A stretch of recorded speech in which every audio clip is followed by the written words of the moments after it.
Hi, my name is B. Klingel. I'm an art history and religious studies major at Eastern Washington University. In this video, I will be answering the question, can whale calls kill a diver?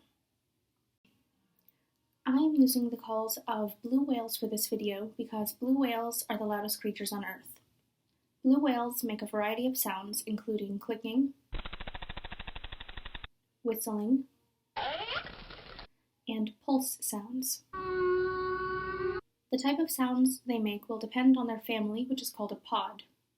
In order to understand just how loud blue whales are, we need to talk about sound waves.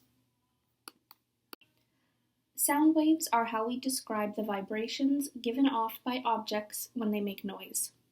When we speak, the vibrations caused by our vocal cords create sound waves. This is how all noise is made and received. Sound waves are measured in decibels. A decibel is a unit for loudness. The smallest difference in loudness detectable by human ears is 1 decibel. But sound does not increase by 1 unit, and instead increases logarithmically, like earthquakes. This means the difference between 10 decibels and 20 decibels is actually 10 times intensity. That means moving from 10 decibels to 30 decibels, there is a difference of 100 times the intensity. One question that came up for me when researching this project was about land versus water, which is louder and more dangerous in this situation. I went into this thinking that a whale on land would be much more dangerous because I assumed that water would dull the distance sound can travel. But instead, I discovered that sound travels faster in water than in air. In water, sound travels at 1,500 meters per second, but in air, sound only travels at 332 meters per second. That is about 5,000 feet per second for water and about 1,000 feet per second in air. So, exactly how loud are whales? Well, absolute silence is 0 decibels. Normal conversation takes place at about 60 decibels. As we approach 90 decibels, we start to experience hearing damage. If you've ever heard an electric buzzsaw, you've experienced 100 decibels. Listening to a loud orchestra play would bring the noise up to 110 decibels, which is where we begin to experience physical discomfort from the level of sound.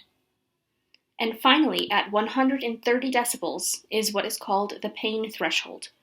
This would be sounds like jet engines or firing range. Way up here at 188 decibels is the loudest whale sound. And this brings me back to my initial question. Can whale sounds kill you? Well, the threshold for death begins at about 170 decibels. So yes, they can, if you're swimming right next to them. Divers are often warned of this, and it is an ever-present danger when scuba diving with whales. This might make you wonder, how far away do you need to be to escape death by whale calls? Well, let me introduce acoustic attenuation. Attenuation describes the loss of intensity of something through a medium, like heat through rocks, light through sunglasses, or in this case, sound through water.